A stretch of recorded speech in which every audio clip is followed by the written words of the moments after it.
Tanzania! Nzega oye! Dr. Samia Suluhu Hassan oye! Mbunge wetu Mheshimiwa Bashe oye! Na nyie wenyewe oye! Hamasa mpo! Hamasa Bashe mpo! Asante sana, tukae.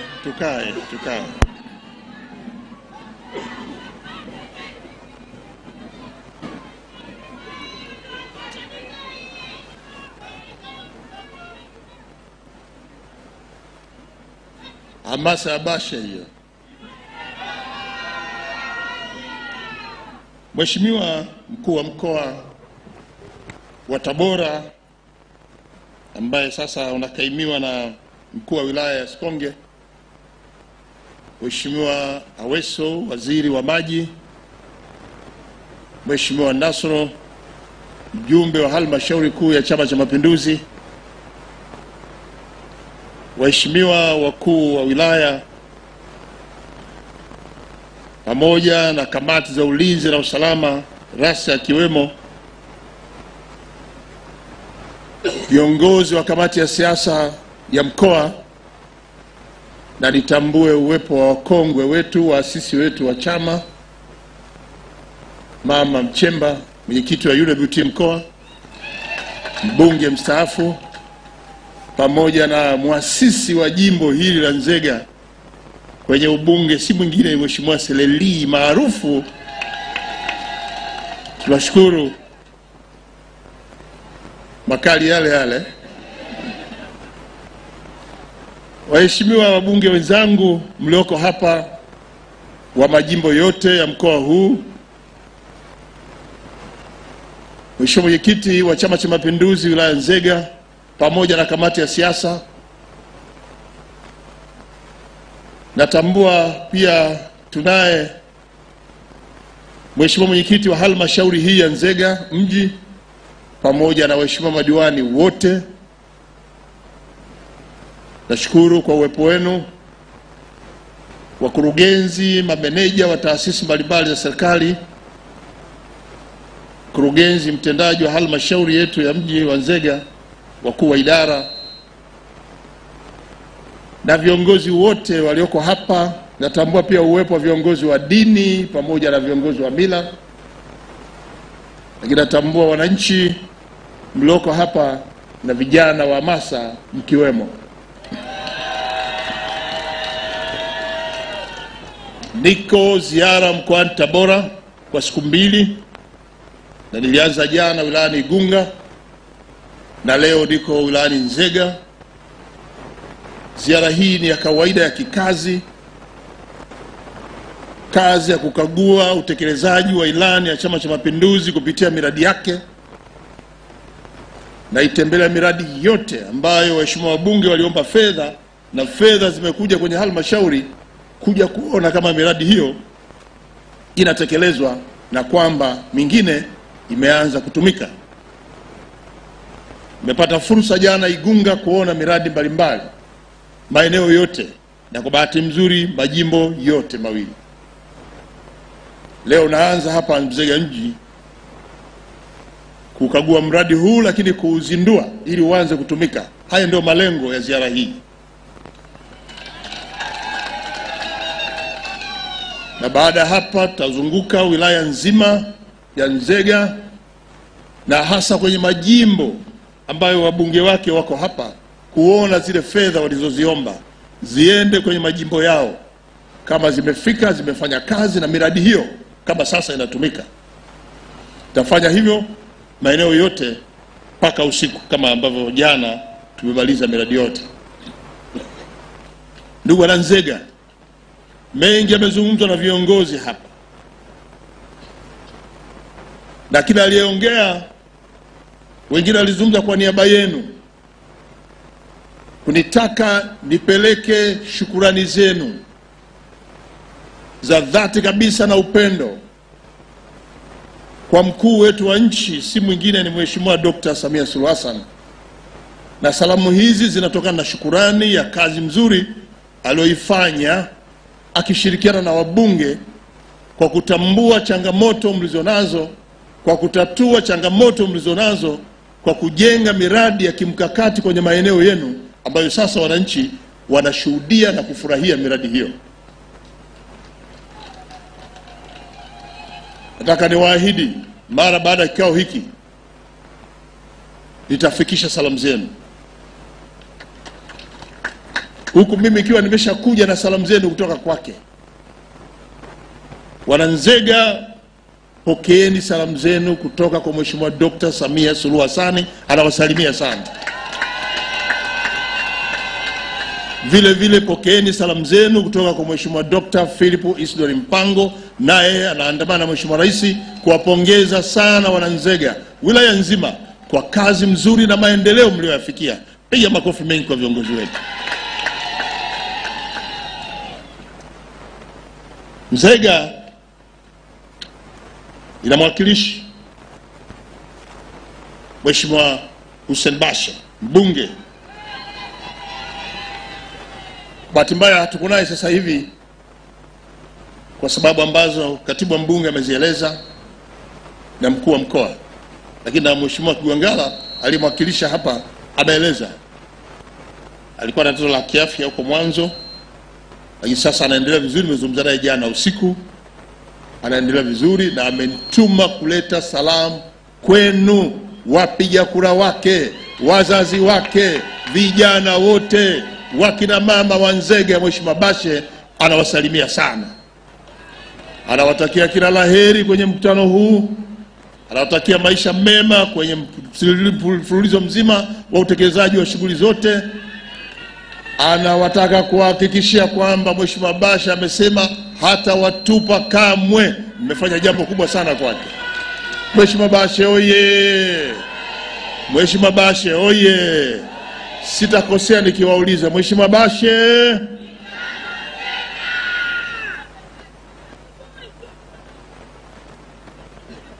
Nimeupata ujumbe asubuhi tu. Sitaki kuuliza asubuhi ya nini, lakini nimeshapata ujumbe. Mheshimiwa Bashe ameneleza kwamba yale mafungu yote yaliyoletwa kwenye wilaya hii na hasa kwenye jimbo lake, fedha zote zimefanya kazi kama zilivyokusudiwa. Na mimi nataka niwaambie Mheshimiwa Bashe ambaye ni mbunge wenu, ambaye pia amepewa jukumu la kumsaidia Mheshimiwa Rais kwenye sekta ya kilimo, ni waziri alipata mafanikio makubwa sana kwenye sekta ya kilimo hapa nchini. Ni mtoto wenu, mmemzaa wenyewe, mmemlea wenyewe, mmemsomesha wenyewe, mlianza kumpa majukumu. Uwezo wake mliompanyie Mheshimiwa Rais ameuona, amempa kazi, ameonyesha kuwa ni waziri bora kabisa kitaifa, na hapa Nzega sina mashaka.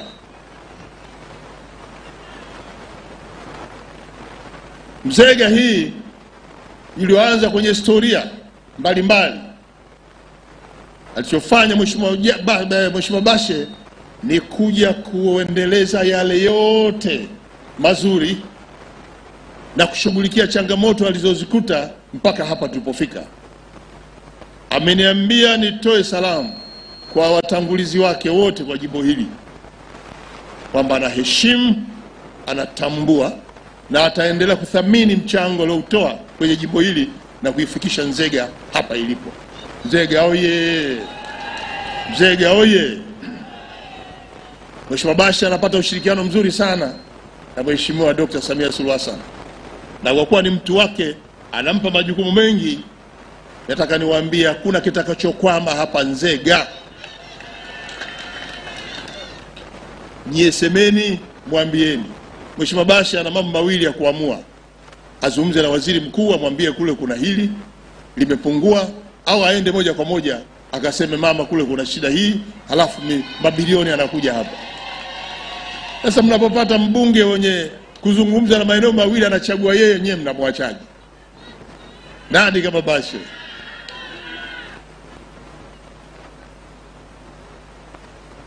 Nzega mimi napofahamu nishakaa mkoa wa Singida, tulikuwa tunapita pita. Lakini nimekaa Urambo kwa muda mrefu kidogo. Nzega naifahamu. Hata baada ya kutoka nimepita pita, nimeiona. Na hata nilipopata mamlaka na jukumu hili la kuangalia, kusimamia mwenendo wa shughuli za serikali, nimefanya ziara. Nataka niwaambie, jana usiku nilipokuwa naingia, wanapata mabadiliko makubwa sana. Naona mji umejaajaa, kutoka Manonga huko mji umejaajaa barabarani mpaka unaingia hapa. Hata nilipopita kituo cha mabasi nilishasahau kama hapa ni pale ambako wananchi walikuwa wanagombana kwa kituo hiki kukileta huko. Najua ilikuwa kazi kweli kweli kukubali kuja huku. Na watu wakaanza kumtishia hata mbunge wakati huo, unatuhamisha katikati ya mji unatupeleka kule porini. Huku ulikuwa porini huko eti. Leo hii ni kati ya mji. Jipigeni makofi wenyewe. Mligombana wenyewe, saizi mnafurahia wenyewe, jipongezeni wenyewe.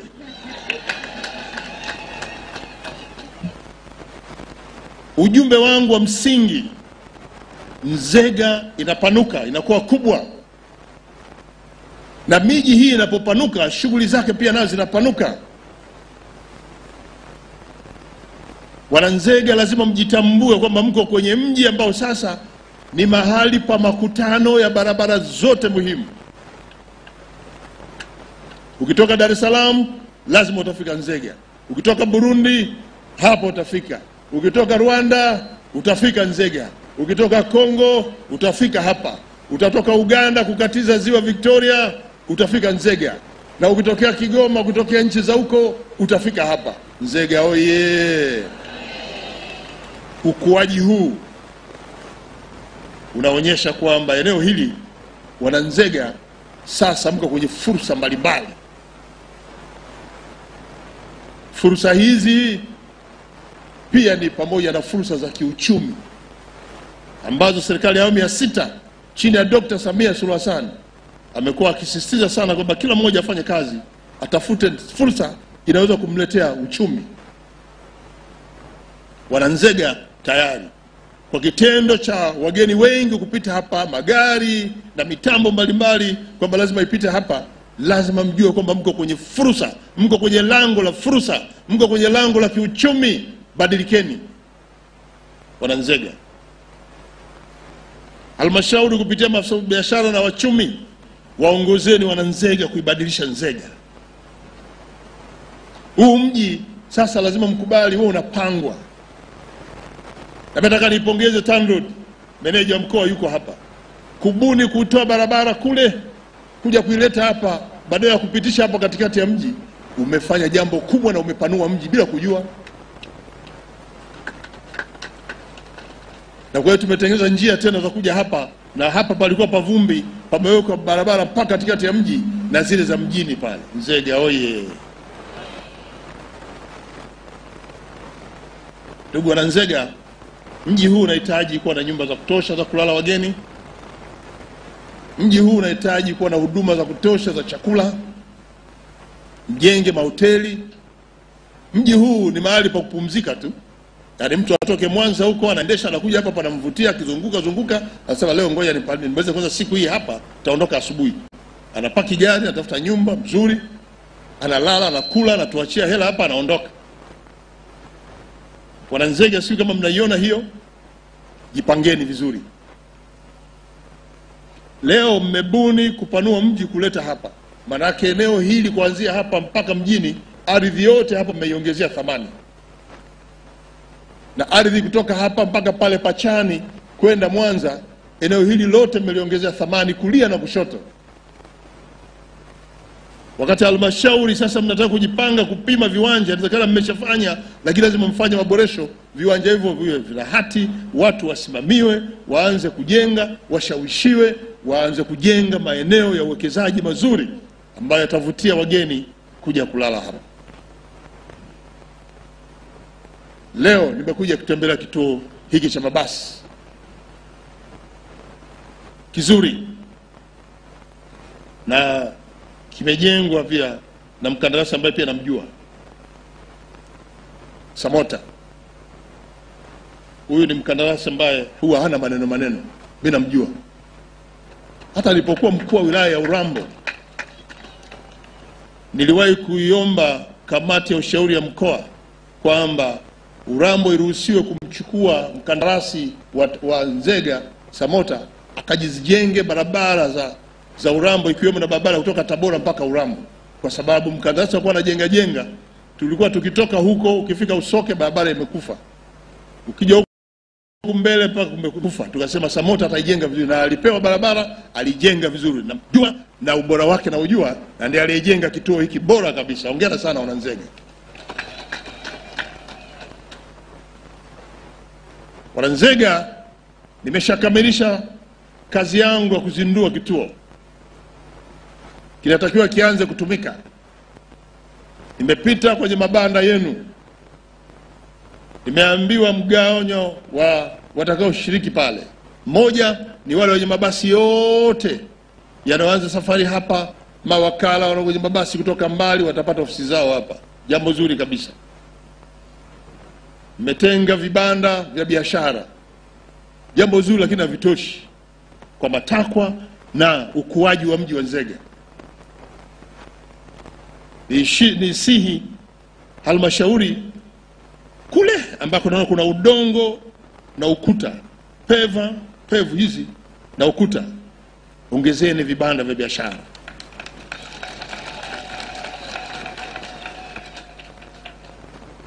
Ili mweze kuleta wafanyabiashara wengi zaidi. Huu ubunifu ambao mmeubuni ni mzuri sana, na mimi na usapoti. Na ndio utasababisha mji huu kukua na kupanda viwango. Hata mkija kufikiria kuomba vya kuomba huko inawezekana. Waleteni vijana hapa wajasiriamali wapate riziki yao hapa kupitia mapato hayo. Najua nyie wenyewe hamtaweza kwa sababu pato lenu dogo sana, nimeliangalia. Bilioni 3 kwa mwaka, fedha ndogo kwenu kama mji. Lakini mkijenga vibanda kule mtakuwa mnaongeza pato lenu, mfike angalau bilioni 4. Endeleeni na utaratibu wenu wa kuzungumza na taasisi, na wazana pia taasisi za kifedha ziko hapo. Na nyie mnakopesheka. Ukiomba kibali TAMISEMI. Lakini kule TAMISEMI kuna ile bodi ya mikopo ya TAMISEMI inayo fedha. Fanyeni utaratibu, kamilishe mradi huo ili walete wengi zaidi hapa, alafu movement ya kifedha itakuwa inakuwa kila siku. Sasa basi hivyo vibanda vichache vilivyopo na maeneo mliotenga kwa ajili ya mamalishe, wale walioanzilisha kituo hiki kwa wanapika chakula hapa, wanafanya biashara hapa, msiwahamishe hata mmoja, wote wabaki hapa. Mimi najua historia ya kituo hiki, watu wameanza kwa shida hapa, hata kuwavuta wale ilikuwa shida, ilikuwa lazima watu watangulie. Mimi nakwenda wakaanzisha hapa mamalishe, babalishe, walikuwa wamejitoa, akakimbia mji wakaja huku. Leo mna vibanda hivyo vichache, wapangeni pole pole kadiri ya uwepo wao, wakae hapa wakae sasa kwenye kivuli, waanze kufanya biashara yao ya mamalishe, babalishe na biashara nyingine. Najua kwenye mchakato huu unakuwa na shida. Jana nilikuwa Igunga pale wamejenga maduka vibanda 80. Nimewauliza mnawapataje wafanya biashara? Sawa, tumetumia mfumo wa Tausi. Huko ndani huko kuna moduli. Maneno ya Kiingereza mengi. Hao wananchi hawa maneno haya yote hawayajui. Nikasema mfumo huu nimeshagundua mnajirenganyie wenyewe, mnaujua Tausi, mnaujua moduli, mnajua nini. Nenda pale wanahangaika wale, wachukue wale wasema wewe kaa hapa, wewe kaa hapa, wewe kaa hapa, au tafuta utaratibu wa wao kuja kujitambulisha kwenu, na mnawajua wanahangaika kila siku. Kwa nini mnapeleka moduli, Tausi, alafu majibu atoke TAMISEMI badala ya hapa halmashauri? Lakini nyie sisemi neno kwa sababu vibanda ni vichache. Wale mtumieni mfumo, ameniambia mshitiri kwamba wamepanga utaratibu wa wazi, wamewaita pamoja, hao wachache wataweza kufanikiwa. Lakini nataka niwasihi watumishi wa halmashauri, vyumba vichache hivi waacheni wananchi waingie wao. Tusije tusikie mkuu wa idara ndio amechukua vibanda viwili wakati vibanda vyenyewe viko 6 na vitoshe hata kwa hawa waliotangulia hapa. Tumieni utaratibu huo wafuateni hawa machinga wenyewe, wafuateni hawa ambao wanataka bidhaa zije hapa, waingie hapa. Tutaweza kujenga uaminifu wetu kwa wananchi wetu namna ya kuwatumikia. Kwa hiyo kwa kuwa wengi ni wafanyabiashara wala wakata tiketi hapa, najua wale hawana shida, makampuni yanajulikana yako wazi, wapate mabasi nafasi zao, mabasi yote yaanze safari hapa, yanayotoka huko yaje hapa. Wakina Nasoro Bus Service wawe na ofisi hapa, wakina nani na service nini waje hapa, wakina Muscat nani si kochi waje hapa, ili kila mmoja achague basi anayotaka akiwa hapa. Na halmashauri endelea kufanya maboresho eneo hili, kwa sababu tunahitaji hapa pawe smart. Mazingira haya lazima yawe smart. Wale wote watakaoingia humu wapewe masharti ya kupafanya mahali pao pawe smart. Tusishuhudie manailoni ya juisi yamesambaa, chupa za maji zimesambaa. Hapana, lazima tuwe na utaratibu. Kwa hiyo watumishi yule ambaye anahusika na kituo hiki, wekeni utaratibu mzuri, tueni maelekezo mazuri, mwe mnakutana mara kwa mara, waambieni namna ya kukitunza kituo chetu ili mazingira yake yawe ya kuvutia. Nilipokuwa pale kwenye maelezo niliyopewa na engineer na mtoa maelezo, alionyesha ukubwa wa eneo hili na shughuli ambazo zinafikiriwa kufanywa hapa, ikiwemo na malori. Mmepanga eneo la nje liwe na malori, nayo pia ni ubunifu mzuri. Sina uhakika kama mmeenda Dodoma jiji kujifunza, ambako Dodoma jiji mbali ya vituo vya mabasi, lakini pia wamejenga kituo kikubwa cha malori, yanasimama huko, yanafanya service hapo, yanafanya kila kitu hapo. Na nyie mmetenga eneo, mmesema kwa sasa hamna uwezo wa kujenga, lakini mmeshatenga eneo. Sasa kwa uwazi huo nikataka kujua kama huko hakuna wananchi wanaingia huko baadaye wawape shida, kwa sababu plani hiyo ni mzuri. Na naomba niwashauri, nilipowauliza malori sasa yako wapi, mmesema yamezagaa mjini. Hapana, pale pitisheni katapila, chonga tu, weka liuwanja tu likubwa kwenye eneo lenu, hayo wazi kabisa. Na mnaweza mkashauri wale gerejias wale wauza oil, wauza brake fluid, wauza spana, wakapata vibanda vyao hapo ili kutoa huduma kwa watu wa malori, na malori yote myagize sasa yaje hapa ili na nyie muanze kuona namna ya kuweza kukusanya fedha hizo. Mimi nadhani ushauri huu uchukueni, alafu mweza mna uwezo kupata katapila. Huyo Samota huyo ana makatapila mengi tu, sema baba tulimie uwanja, weka hapa level vizuri, mwaga kifusi cha kawaida tu, gharama ndogo tu, pamoja na pato lenu kwa dogo la bilioni 3, kama mna uwezo mkafanya eneo lile likakaa vizuri tu, alafu malori yote mnaambia enjoyeni hapa, kila mmoja anapata. Mwenye tairi abadilishe pale, vijana wetu mafundi tairi watafanya kazi pale, wauza nini hapo, wauza misumari ya breki pale, kila kitu, na vijana wetu sasa watapata eneo la kufanya kazi yao vizuri. Fanyeni hilo ili eneo lile liweze kuleta mvuto na watu waweze kujipatia kipato. Mheshimiwa Dr. Samia Suluhu Hassan, kati ya moja ya jambo ambalo ameliwekea kipaumbele ni kuwataka Watanzania kila mmoja afanye kazi inayomwezesha kujiendeshea maisha yake na jamii yake. Na nyie sasa ndio wabunifu wa maeneo haya. Hata kituo cha mabasi huo ni ubunifu. Mnapata, lakini mnawaleta pamoja vijana wala wajasiriamali wanapata kipato. Hata hicho kituo cha malori mkiwaweka pale, mtaanza kuona biashara inayoshamiri pale kuliko sasa inavyokuwa. Na lakini uchafuzi wa oil, diesel na kila kitu unakuwa haupo, utakuja hapa na mtasababisha vituo vya mafuta viongezeke zaidi ya huyo aliyejenga hapa. Haya ndio mambo yanakuja kukuza mji. Endeleeni kupanga mipango, wana mipango miji kama huko hapa, mkae kwenye kamati yenu, waheshimiwa madiwani wako wanasikia hili, huo ni mpango kazi mzuri, utawaongezea kipato kwenye pato lenu dogo ambalo mimi nimeliona. Sasa haya tunapoyafanya, na leo nimeshafika nimekamilisha hili, mwishoni nitatoa tu tamko la uzinduzi.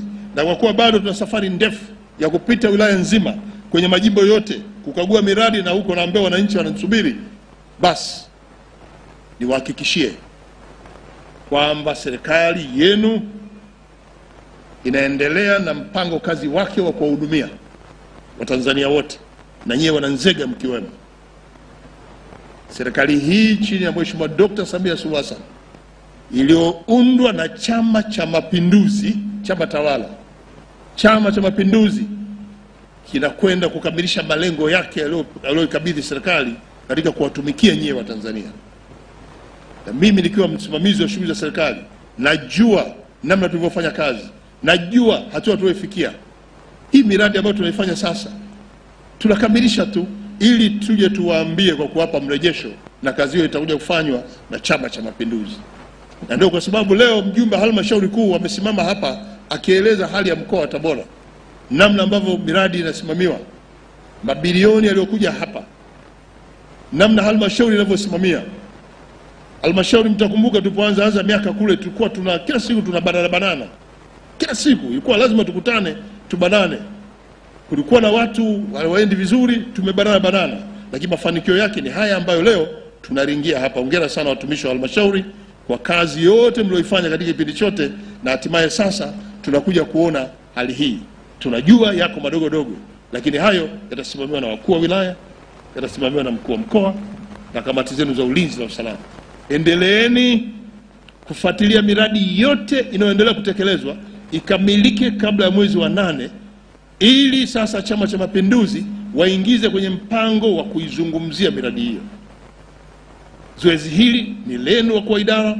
Nenda kwenye vikao vyenu, kaelezeni kabainisheni miradi ambayo haijakamilika na ikamilishwe katika kipindi kifupi, ili sasa tukabidhi kwa Chama cha Mapinduzi waendelee na zoezi la kupeleka mrejesho kwa Watanzania. Mheshimiwa madiwani wenzangu, najua ninyi mnamaliza muda, lakini simamieni miradi hii ambayo inatekelezwa kwenye kata zenu. Ielezeni timu yenu ya watendaji ndani ya halmashauri kwamba mradi huu lazima ukamilike kabla ya muda. Sasa miradi hiyo kamilika kwake ni maslahi makubwa kwenu Mheshimiwa madiwani, na ni maslahi pia mbunge ambaye anatafuta fedha kule makao makuu. Ndugu wananchi, serikali yetu katika kipindi chote hiki kimejikita hasa kwenye maeneo ambayo nyewe mna uhitaji mkubwa, na uhitaji huu ni wa kila siku kwenye maisha yenu. Na ndio kazi inatufanya sasa tuzunguke tukague miradi hii ili kuona kama utoshelevu wa mahitaji miradi hiyo umekamilika, wananchi wanaendelea kupata huduma. Tunajiridhisha kama sekta ya elimu, shule zipo, watoto wanakwenda shuleni, wanasoma. Taarifa nilizonazo ni mzuri kwa wilaya hii. Kwanza, shule zipo za msingi na sekondari. Lakini 2, vijana wetu wengi wanaenda shule sasa. Hata uandikishaji pia mwaka huu mmeshafikia 100%. Kwa wale wote wenye umri wa kwenda shule wanakwenda shule. Wazazi kwenye hili lazima niwapongeze kwamba sasa mnajua umuhimu wa elimu. Jipigieni makofi wote wazazi.